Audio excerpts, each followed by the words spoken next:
Pour allumer le casque, tournez les écouteurs vers l'extérieur. Pour l'éteindre, tournez les écouteurs vers l'intérieur.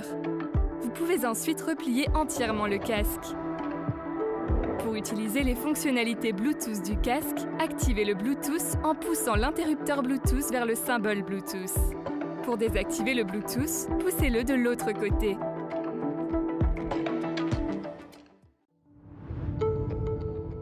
Les appels peuvent être gérés avec le pavé tactile. Pour répondre à un appel entrant, appuyez une fois sur le pavé tactile. Pour refuser l'appel, restez appuyé pendant 1 seconde. Lors d'un appel, appuyez 2 fois sur le pavé tactile pour mettre l'appel en attente. Pour reprendre l'appel, appuyez de nouveau 2 fois. Pour raccrocher, restez appuyé sur le pavé tactile pendant 1 seconde.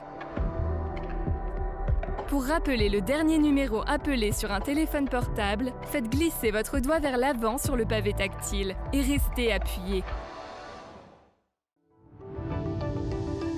Vous pouvez gérer plusieurs appels à la fois avec le pavé tactile. Lors d'un appel, pour refuser un deuxième appel entrant, restez appuyé dessus pendant 1 seconde. Pour reprendre le deuxième appel et raccrocher l'appel en cours, appuyez 1 fois sur le pavé tactile. Vous pouvez également prendre l'appel entrant et mettre l'appel en cours en attente en appuyant 2 fois. Vous pouvez ensuite basculer entre les 2 appels en appuyant 2 fois sur le pavé tactile. Pour raccrocher l'appel en cours et reprendre l'appel en attente, restez appuyé 1 seconde.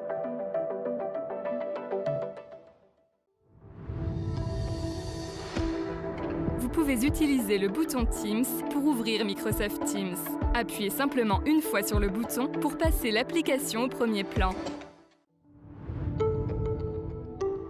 Vous pouvez gérer vos médias à l'aide du pavé tactile. Pour lancer un média, appuyez 1 fois dessus. Pour passer au titre suivant de votre playlist, faites glisser votre doigt vers l'avant. Faites glisser votre doigt vers l'arrière pour revenir au titre précédent. Pour avancer, faites glisser votre doigt vers l'avant et restez appuyé. Pour revenir en arrière, faites glisser votre doigt vers l'arrière et restez appuyé. Pour mettre votre média en pause ou l'arrêter complètement, appuyez 1 fois sur le pavé tactile.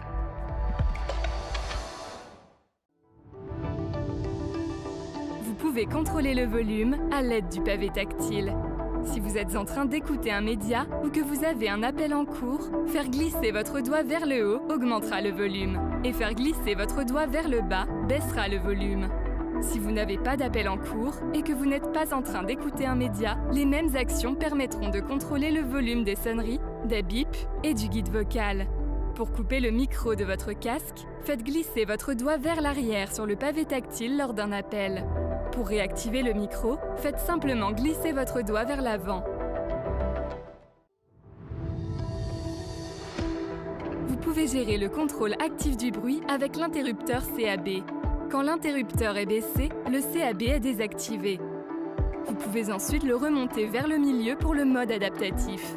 Dans ce mode, le casque adaptera la suppression du bruit au niveau sonore des bruits ambiants.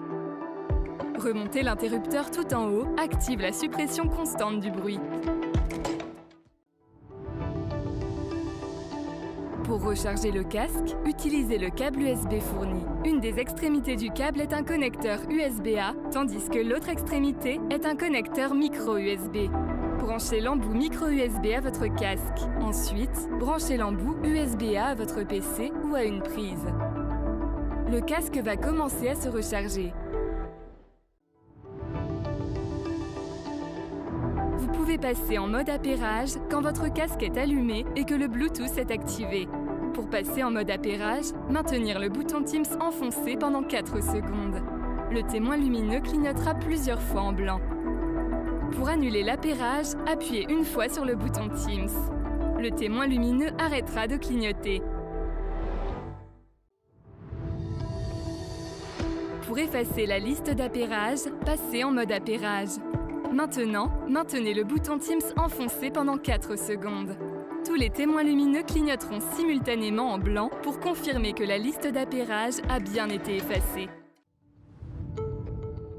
Pour mettre le casque à jour, commencez par télécharger et installer le logiciel iPOS Connect. Ensuite, branchez le casque à votre ordinateur à l'aide du câble USB et suivez les instructions du logiciel. Pour utiliser votre casque sans Bluetooth, vous pouvez utiliser les câbles USB et audio fournis. Utilisez le câble USB pour brancher le casque à votre PC et le câble audio pour brancher votre casque à un téléphone portable ou à tout autre appareil avec une prise jack de 3,5 mm. Veuillez noter que lorsque vous insérez le câble audio dans le casque, le Bluetooth est automatiquement désactivé. Pour utiliser le Smart Control et la fonction Alexa de votre casque, veuillez télécharger l'application Smart Control. Suivez les instructions de l'application pour connecter votre casque. Vous pouvez maintenant rester appuyé sur le pavé tactile pendant 2 secondes pour activer Alexa.